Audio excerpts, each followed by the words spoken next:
Prost.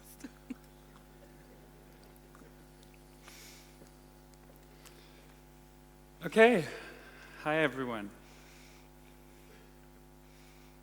Wait for it. Great. Anyone know this guy? Any idea? So this guy is Bill Anderson. He's the CEO of Bayer.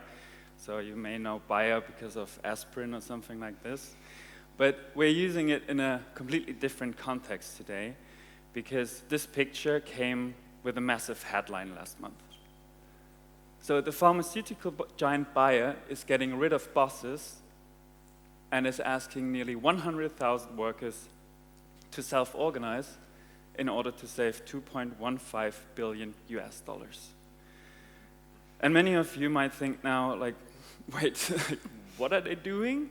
Like, why should you fire your own bosses? Like, how are they gonna succeed? Isn't this just gonna be like pure chaos? So in the next 15 minutes, we're gonna dive deeper into this case and many of the concepts you actually heard before today. So we will pick up on what Julian, for example, said. And of course, we will connect all this, what we hear today, with the trend topic of AI. So are you curious? Then let's go. A warm welcome also from my side. My name is Katja Piroué. I work as an agile transformation coach at Square and support organizations and teams in their change process and what all is needed for that to enhance a secure environment here. Yeah, and my name is Julian Tandler. I'm coming more from the product side of agility, if you want to name it like this. And I think my main focus is more on empowering teams in product thinking. So before we go back to that case of Bayer, so this whole massive headline that I just showed you, we want to dig deeper into the current trends a little bit. And I think many of you, if not all of you, experienced this trend in a way already, that there is that shift from I am the boss, you do what I say, so these kind of command and control kind of patterns, towards this, so we're the subject matter experts, we know how to do it best, so please let us just talk to our customers. So this more self-organized patterns.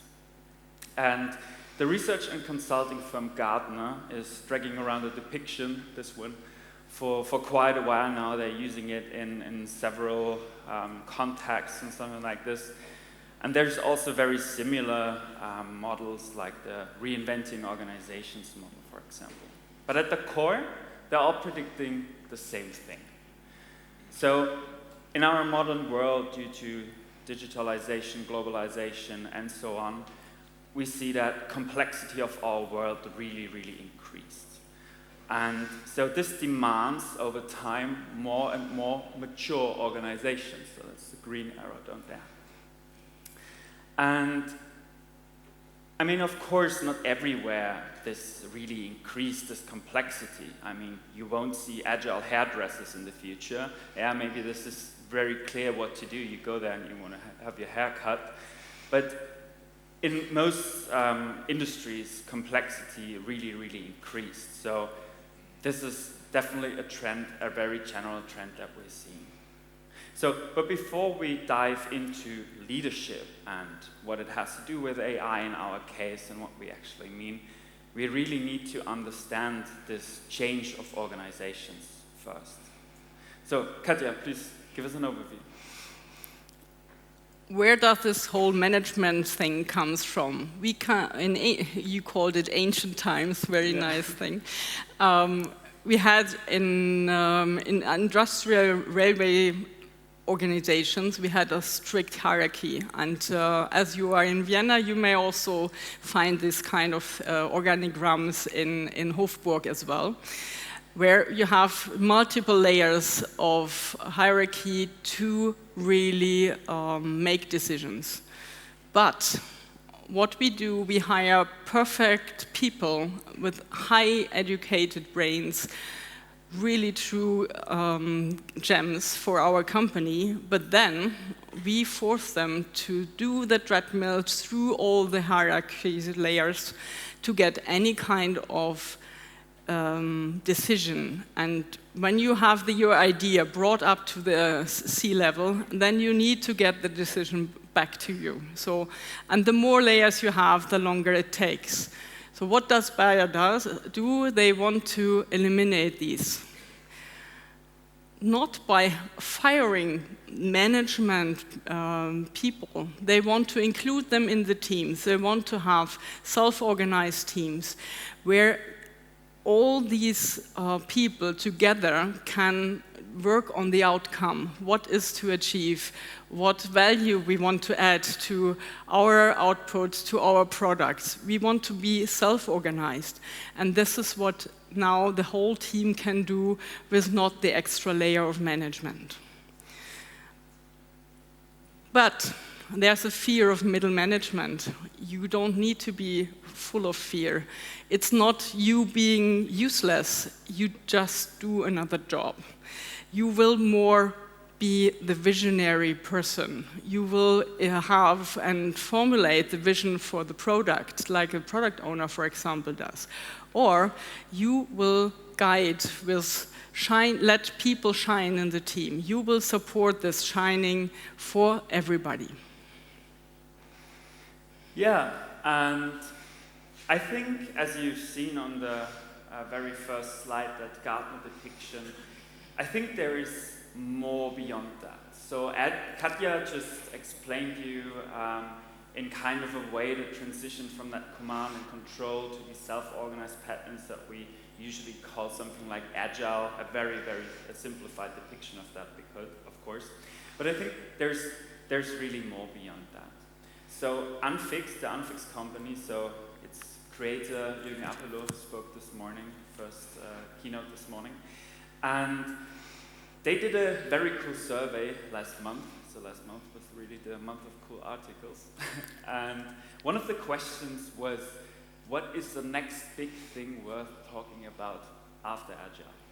And they got over 800 answers, I think, and they let an AI analyze them. And the three most frequently named things were the organizational design and strategy. So they said the importance of aligning the company strategy directly with the team structures is one crucial thing. Also, that Agile itself is evolving, that Agile methodologies are evolving, that they are evolving rather than being replaced. And the most frequently named thing was AI, artificial intelligence. You know, it's everywhere at the moment, yeah? But what they emphasize, this is really important, is that AI will have a huge impact of various aspects of work. And this is including decision-making and automation. Think of decision-making, which is a really crucial part in every organization. And this is where we predict, or where they predict with this survey, that we're actually going.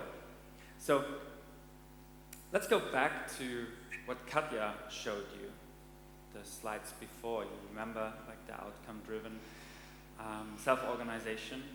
And what I think, or what we think will then happen, also based on this whole thing, is that we will see more and more of these human-machine teams. So these AI-enhanced, like really interconnected teams. And I don't think of like just using ChatGPT or GitHub Copilot or anything like this, but really being one with the AI in a development team. And they will revolve somewhere around this economic prospects, around the business objectives. And if you want this, then of course, what we saw on the last slide, you really need to tightly couple these teams to your company strategy. Then the next thing, that these human-machine teams might even evolve beyond Scrum or any other agile methodology, because it might be too rigid, it might be too slow already. And the last thing is that I said, like, decision-making is a really important thing. And so it is really empowered to use AI or empowered individual for decision making. So I would call this something like a digitalized, outcome-driven self-organizations. Others call it outcome, others call it something like digitally enhanced directed autonomy. And I think this is where the trend will go in the future. But we will give you a very tangible example for that just in a moment. So, but as we said, now that we understood like the broader context, the organizational structures, we really want to look at these visionaries, at these guiding lights down there. So we're really going to the human now. What does this mean for the human? So if you think of management, then you think of things like this: planning, organizing, coordination, command and control. But in the future, this would mean maybe you don't need to prioritize the backlog for your teams anymore. If your teams and the individuals are really empowered, they can, with the help of AI, really scrape through all the data themselves and generate the next steps. You don't need to do that anymore. Organizing, I mean, we're already there, yeah? Give the teams the right tools. Yeah, they can structure their work, like their communication, just themselves. And the coordination, I think with the upper two correctly implemented, there's little to no need left. And as well for the command and control kind of pattern. It will be there, yeah, there will be structures like this, but I think it will mostly be a thing of the past. So I think where we are now is that management is now a case that can be actually covered by machines. We simplified it so much, we standardized it so much that we can finally codify this, and this is a really interesting time. But what does this mean? So where are we going now? What is actually left for managers? What's the change we're facing? They won't be managers anymore. They will be leaders. And to really be a leader and foster leadership, you will formulate clear and actionable visions and the strategy. It's important to know where the goal is to reach it somewhere. You will identify the right bets, so what problem you want to tackle. This is a very important thing because we have a complex world. We could do anything, but we should do the right things. Outcome-driven. Leadership set the goal, leave the how, because the team will decide how they want to solve the problem. Whatever this problem is, it could be some code, it could be something else. Set the goal, and in this frame, the team can act independent on its own. And last but not least, the emotional intelligent part. And I'm really grateful that we have heard a first glimpse of it this morning already. So focus on the people. This really takes care, because without the people, no team will strive to anything. And we want to invite you to use AI to free up your time so that you can focus on the people as well.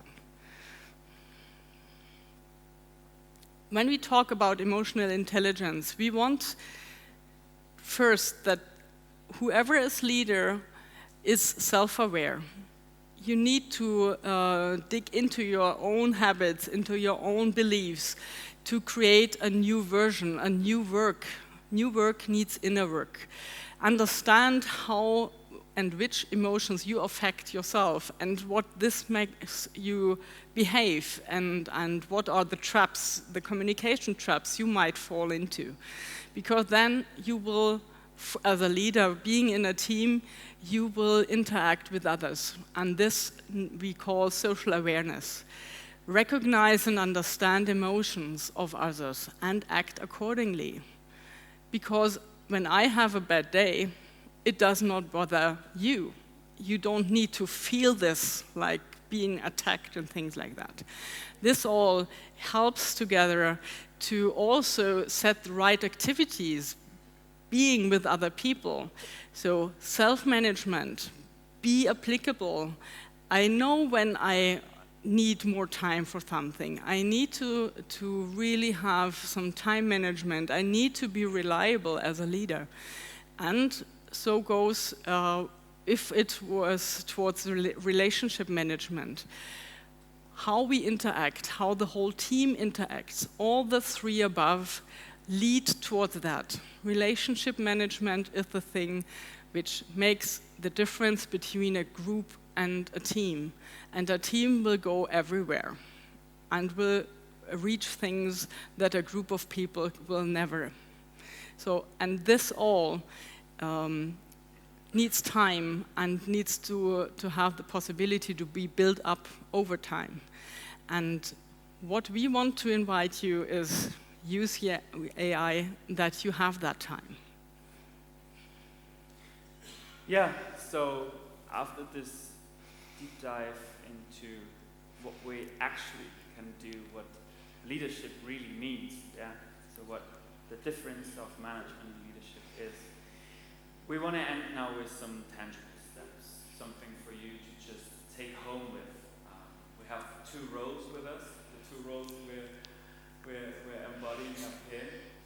And remember the example I told you before with the predefined backlogs and next teams for the next steps for the teams. Something you mentioned, some of you might be product managers, product owners in here.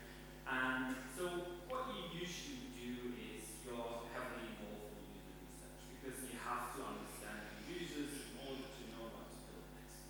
So try tools like Sprig or Maze. They help you to automate or semi-automate your user research. So you can just easily gather data with them from surveys, from interviews, from all the other channels you can think of how you get insights from your customers. And in the end, they have really nice AI integrations where you can just ask questions why are my users churning? What drives satisfaction in use for my product? And what do my users think of competitors? And this is really a handy tool to have at hand to just generate the next steps. And now think one step ahead in the future what you can actually do with this. Think of the empowered individuals, think of the AI. You can just integrate it into the processes and then have the empowered individuals, but even the AI itself decide the next steps.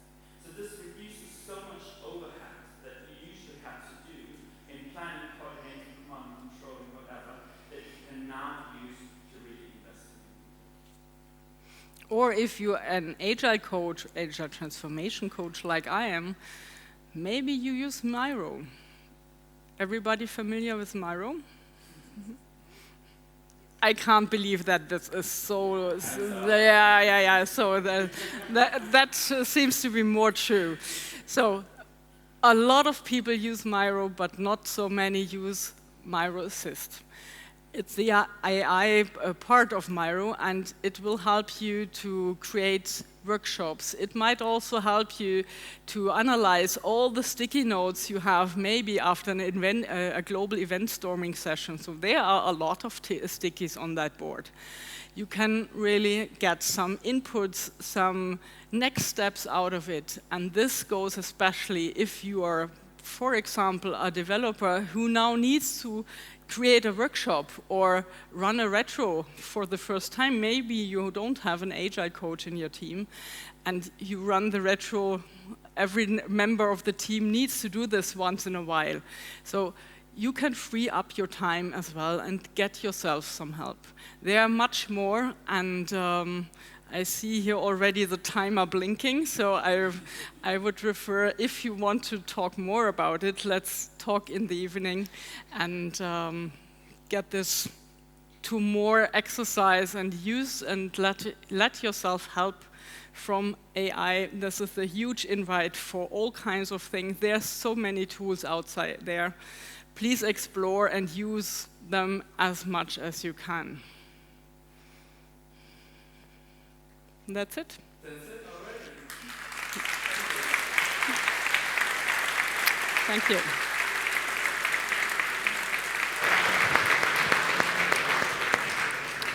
Katja, Julian, thank you very much for the talk. Thank you very much for the insights. Are there some questions from the audience? Here, over there. Here. Does somebody also have the microphone tube? Ah, over there. Thank you.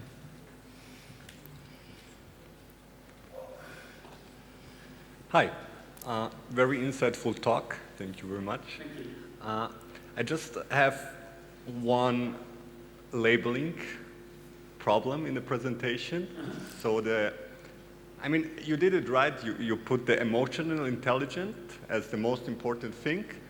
But instead of calling them leadership, because leadership has also a little bit a vibe of from top to down, why not replace management with coaches?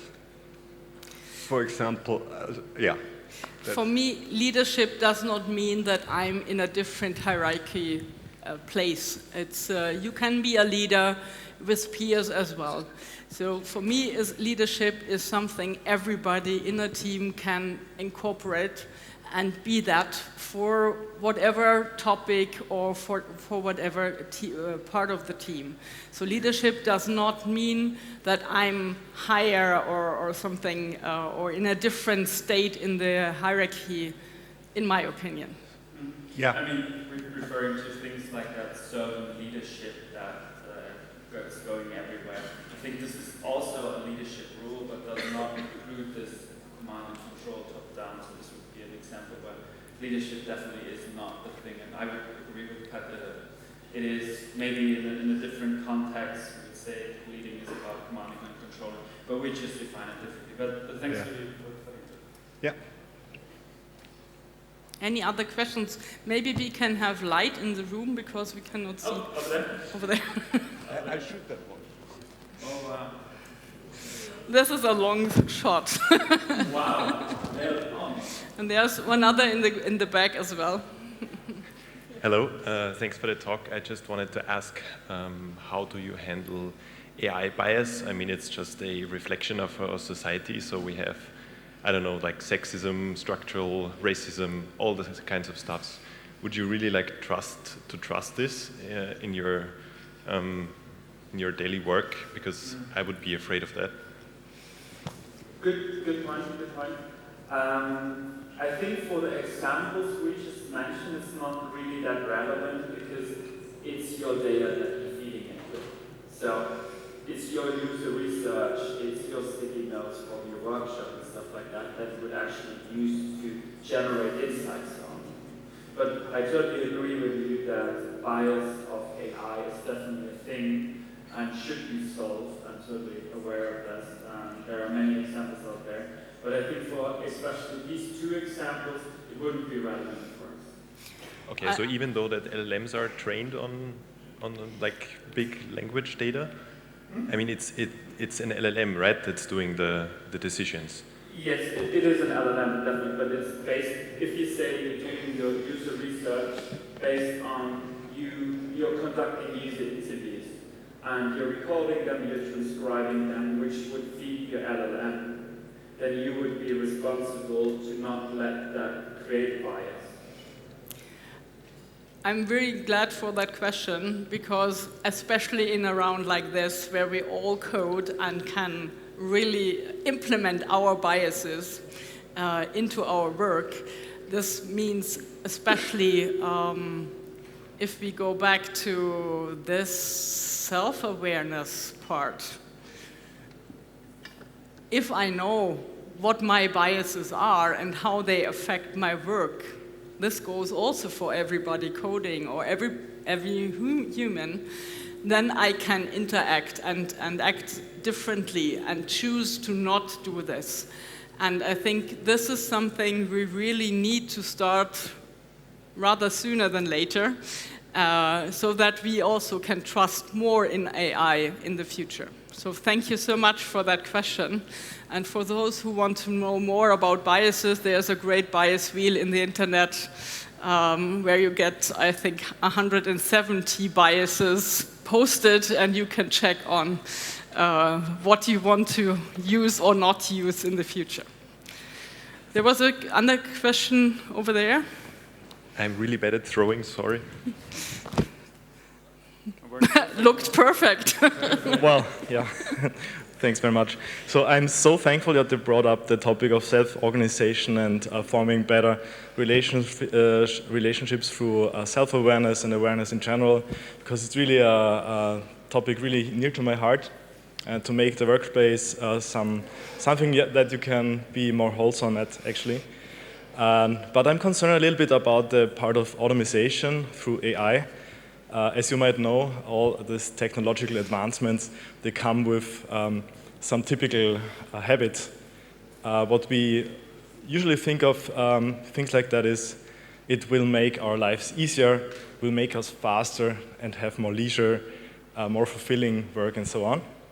But in the end, what it does as well is just accelerating the game as well, because everyone will then have AI and will make proper use of it, right?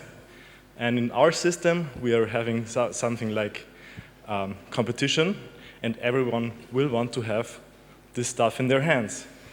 And how do we actually guard ourselves against that? Do you have any thoughts on that? That's a very good question. This is an interesting one.